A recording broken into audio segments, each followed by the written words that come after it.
वक्त की क्या ये नॉर्मल प्रॉफिट बुकिंग नजर आ रही है? टिपिकल एक्सपायरी वाला दिन अभी भी स्ट्रेंथ है मार्केट में, डरने घबराने की कोई ज़रूरत नहीं, या फिर ये एक सिग्नल है कॉशियस रहें फिलहाल, क्या करना चाहिए? शायद सवाल आपने मुझसे आधा घंटा पहले पूछा होता तो मेरा जवाब अलग होता। आधे घंटे में थोड़ा सा जवाब चेंज हो गया है। देखिए, जब तक आप 24,660-70 पर थे, जब हम ऑलमोस्ट शो की तैयारी कर रहे थे, तब तक मामला ठीक ठाक था। लेकिन ये पिछले कुछ मिनटों में मामला बिगड़ा है। एनीवे, मेरा व्यू ये था कि 24,650-60 पर भी कि थोड़ा सा ये पार्शियल प्रॉफिट बुकिंग का टाइम था, क्योंकि निफ्टी अब 10 और 20 डे एक्सपोनेंशियल मूविंग एवरेज जो है इसके जोन में ट्रेड कर रहा है। अगेन मैं बार बार कह रहा हूँ कि ये जो पॉइंटर्स आप देख रहे हैं, मैं तब भेजे थे जब हम 24,650 24,660 पर थे। पिछले कुछ मिनटों में जिस तरीके से मार्केट पलटा है, ये काफ़ी इंटरेस्टिंग है। अब देखिए, एक चीज़ समझ लीजिए, या तो आप अब 24,450 24,500 पे सपोर्ट ले लें निफ्टी, वहाँ पर बाइंग करें, या अब आप 24,800 को क्रॉस होने दें और 24,800 के ऊपर निकले, तब आप बाइंग करें। इन बिटवीन वाला मामला नहीं है, ठीक है? तो यहाँ पर मुझे लग रहा है कि अभी थोड़ा सा आपको बचना होगा। 24,600 को डिफेंड करना बहुत ज़रूरी है। अभी तो आपने उसको गिव अप कर दिया है, लेकिन क्लोजिंग बेसिस पर 24,600 का बचाना बहुत ज़रूरी है। आज सुबह मैंने एक और चीज़ कही थी कि बैंक निफ्टी पे अभी भी मैं पॉजिटिव नहीं हूँ। बैंक निफ्टी में अभी भी मुझे सेंस नहीं लग रही है कि बैंक निफ्टी कुछ करने को तैयार है। इनफैक्ट बैंक निफ्टी अब कल की पूरी रैली गंवा चुका है। निफ्टी में तो एटलीस्ट कल की रैली अभी भी काफ़ी बची हुई है। 200 पॉइंट की रैली थी, 40 पॉइंट ही गंवाए हैं आपने। बैंक निफ्टी में तो 300 पॉइंट गेन किया था, 300 पॉइंट गंवा दिया आपने। बैंक निफ्टी में तो वैसे भी कुछ मिल ही नहीं रहा आपको। और बैंक निफ्टी में 53,500, अगर ये आप इसके नीचे फिसले श्रेया, तो फिर 200 डे मूविंग एवरेज का भी रिस्क बढ़ेगा यहाँ पर। हालांकि मिड कैप और स्मॉल कैप ये अभी भी मजबूत हैं, लेकिन पता है मामला क्या है सारा का सारा, मार्केट में अभी भी थोड़ा सा कहीं ना कहीं डर है। मुझे लगा थोड़ी देर में डिटेल में बात करेंगे ऐसी, लेकिन जो आज का आपको मूव बता रहा है ना, वही बता रहा है कि कहीं ना कहीं थोड़ा सा डर है। अभी एक्सपायरी डे, ये भी पॉसिबल है कि लास्ट के आधे घंटे में वापस मिराकुलस कुछ बाइंग आ जाए, लेकिन जो पिछले आधे घंटे में हुआ है उसने वापस थोड़ा सा कॉन्फिडेंस जरूर लाया होगा। चलिए वीरू के पास चलते हैं।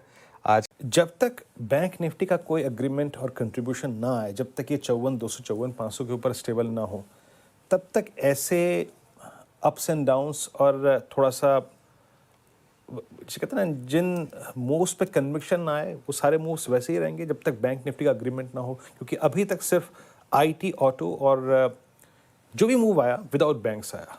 तो क्या बिना बैंक्स के किसी भी स्ट्रॉन्ग सस्टेन मूव की अपेक्षा करना गलत हुआ क्या? बिल्कुल वीरू, आई थिंक आज सुबह हम यही बात कर भी रहे थे कि जब तक बैंक निफ्टी गिरना नहीं बंद करेगा, तब तक मार्केट की किसी भी रैली का टिकना बहुत मुश्किल है। और आई थिंक अभी भी मेरा यही व्यू है कि थोड़ा सा बैंक निफ्टी भले ही चले ना, लेकिन एटलीस्ट गिरना तो बंद करे। और बैंक निफ्टी में क्या दिक्कत है समझ नहीं आ रहा, लेकिन यहाँ पर शायद मार्केट को लग रहा है कि वो जो रेट कट्स ट्रांसलेट नहीं हुए हैं, क्या उसका एक मार्जिन पर इम्पैक्ट आएगा बैंकों के नंबर्स में? क्या बैंकों के नंबर्स इस क्वार्टर में ख़राब आ सकते हैं? क्या ये रिस्क लेके मार्केट चल रहा है? आई थिंक ये कहना इस समय थोड़ा टफ होगा। लेकिन जिस तरीके से आप देखिए आईसीआईसीआई बैंक, जिस तरीके से एचडीएफसी बैंक, जिस तरीके से एक्सिस बैंक किसी भी रैली में पार्टिसिपेट नहीं कर रहे हैं, और जिस तरीके से ये स्टॉक्स करेक्ट हो रहे हैं, आप सिर्फ एफआई सेलिंग एक वो नहीं बोल सकते कि एफआई सेलिंग की वजह से। ऑब्वियसली एफआई सेलिंग एक बड़ा फैक्टर है बैंकों के लिए, लेकिन इसके अलावा भी मुझे लग रहा है कि कुछ ना कुछ तो डर है यहाँ पर जो बैंक निफ्टी को इस तरीके से सता रहा है। और वीरू, जैसा आपने बोला, जिस तरीके से अब पिछले कुछ मिनटों में कुछ स्टॉक्स नीचे आए हैं, आई डोंट नो ये मार्केट क्या प्राइसिंग करने की कोशिश कर रहा है। क्या आज रात को डोनाल्ड ट्रंप क्या बोलने वाले हैं? क्या हमसे रिलेटेड तो कुछ नहीं बोलने वाले हैं? वो जो सुबह फ्लैश पढ़ा था आपने, ये उसी का प्रभाव है क्या? हो सकता है, बिल्कुल हो सकता है, क्योंकि देखिए आखिरी का 1 घंटा आ रहा है, हो सकता है कोई अपनी पोजीशन ओपन ना रखना चाहता हो ये। और वो जो एससीओ समिट वाला मामला है, उसके बाद से वो भड़के तो हैं ही, वो उनकी ईगो पे तो आया ही है, ये तो क्लियर है, इसमें तो कोई डाउट है नहीं। तो अब वो क्या पता कुछ बोल दें, वो पुतिन, शी जिनपिंग और हम तीनों के बारे में कुछ बोल दें अगर, तो शायद मार्केट उसके लिए भी प्रिपेयर कर रहा हो अपने आप को। ऐसा कुछ नहीं आया अगर मान लीजिए, तो हो सकता है कल वापस शॉर्ट कवरिंग भी आ जाए। तो ये सब चीज़ें क्या है ना, अभी इस समय मार्केट में बहुत टफ हो गया इस समय पैसा बनाना। खैर हमेशा टफ होता है, लेकिन इस समय पर्टिकुलरली टफ है। सबसे पहले तो आई एम श्योर हमारे दर्शक भी ये जानना चाहते हैं, ट्रम्प साहब ने पोस्ट क्या किया है, उसका कितना असर दिखेगा?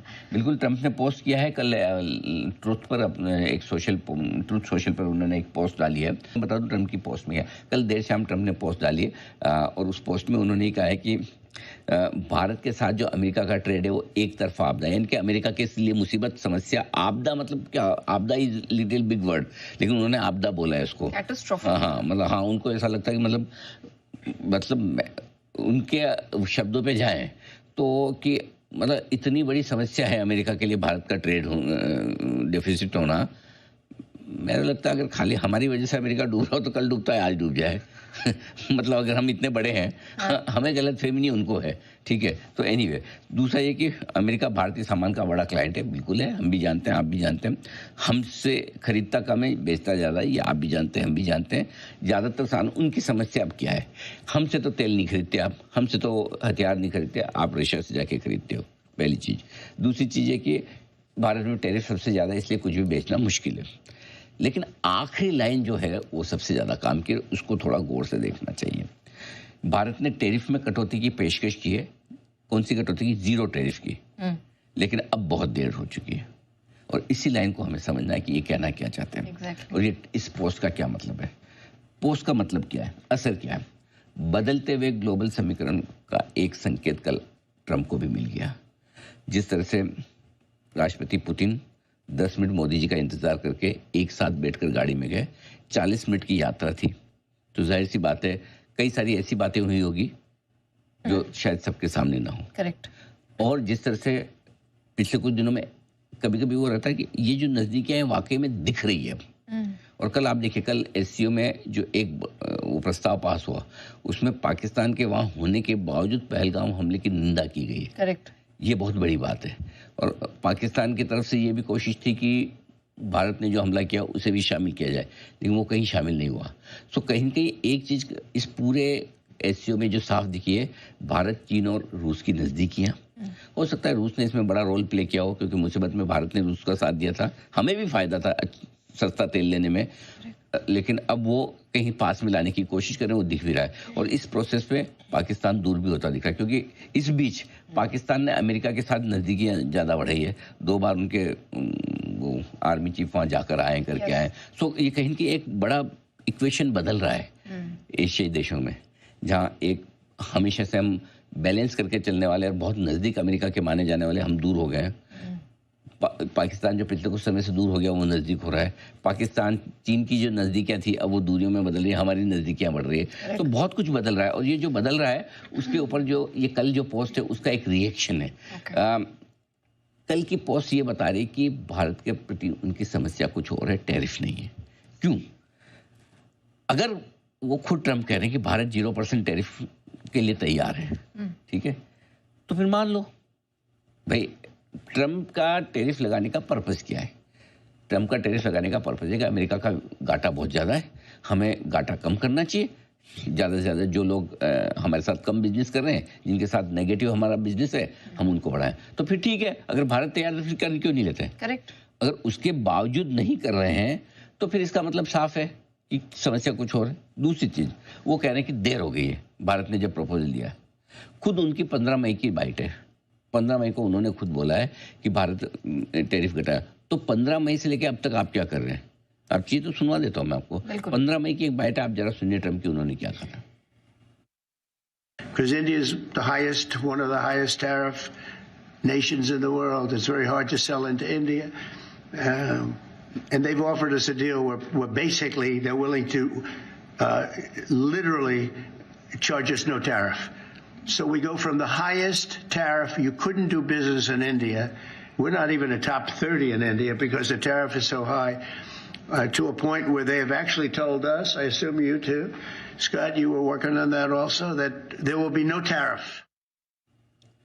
देखो 3.5 महीने पहले, 3.5 महीने हाईएस्ट टैरिफ से नो टैरिफ, तो तभी मान लेते, फिर क्या चीज़ का इंतजार है? एग्जैक्टली। भाई अगर आपको बिजनेस की समस्या है कि आपको लगता है कि हम हाई टैरिफ है, तो इसका मतलब क्लियर है टैरिफ वाला मामला तो नहीं है।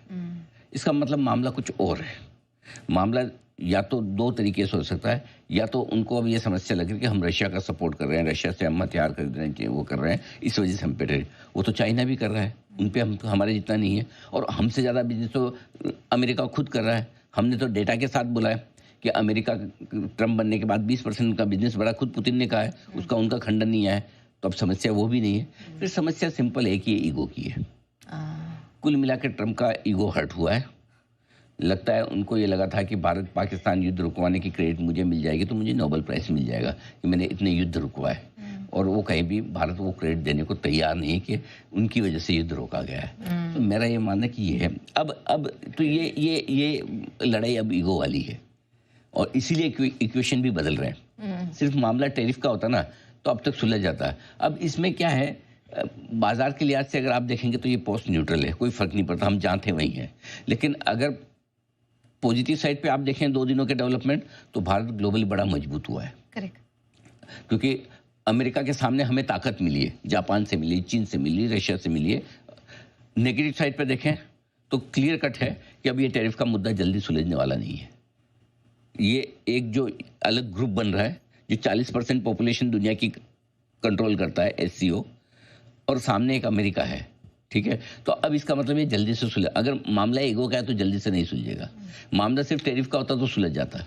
सो इसका मतलब लंबा चलेगा ये। और तो ये जो गिरावट आई, अच्छी खासी स्ट्रेंथ थी, हम बहुत जबरदस्त मजबूती के साथ कारोबार करते दिख रहे थे। ये जो पिछले आधे घंटे में एकाएक प्रेशर बना है, एक्सपायरी एक्शन है? देखिए, ऐसा कोई खास बड़ा कारण तो नजर नहीं आता जिसकी वजह से कि अचानक से बाजार गिरे। ऐसा कोई स्टेटमेंट न ट्रम्प की तरफ से न कहीं और से, कहीं कोई ऐसी कोई खराब खबर वो भी नहीं। सो कुल मिलाकर ये कि एक्सपायरी के एक्शन से ज़्यादा मैं ये कहूँगा कि शायद यही है कि ऊपरी स्तरों पर आपने आज पहले 100 दिनों के DMA को पार किया, फिर 100 दिनों के EMA 24,700 के करीब पहुंचे, 750 का हाई बनाया, और वहाँ से थोड़ी सी प्रॉफिट बुकिंग आती दिखी। तो कारण एक्चुअली देखा जाए खबर से ढूंढने जाएंगे आपको नहीं मिलेगा, कोशिश भी मत कीजिए। कारण एक ये वो है FIs की बिकवाली। सुबह भी हम बात कर रहे थे, FIs मजबूरी वाली खरीदारी कर रहे हैं, मजबूती वाली नहीं। शॉर्ट कवरिंग उनके इंडेक्स में कहीं नजर नहीं आ रही। थोड़ी बहुत स्टॉक फ्यूचर्स में उन्होंने शॉर्ट कवरिंग की है। सो आई थिंक वापस से थोड़ी सी इंडेक्स लेवल पे बिकवाली उनकी ऊपरी स्तरों पर जो है वही है, कारण वही है नेहा। इसके अलावा और कोई खास कारण ऐसा नहीं कि जो आप ढूंढने जाएं। देखिए कि ऐसा भी नहीं कि कोई आपका रुपया नया लाइफ लो बना दिया हो। अब ऐसा भी नहीं कि डाउ 200 पॉइंट फ्यूचर्स में नीचे इसलिए हम गिर जाएं। आई डोंट थिंक, मतलब गिरने का ऐसा कोई विशेष कारण ढूंढने जाएंगे कुछ नहीं। सिर्फ इतना ही है कि एक अच्छी रिकवरी 2 दिनों में आपकी होगी, ऊपर के थोड़े इंपॉर्टेंट लेवल के आसपास पहुंचे, वहां से फिर सेल की प्रॉफिट बुकिंग, दैट्स इट। ठीक है।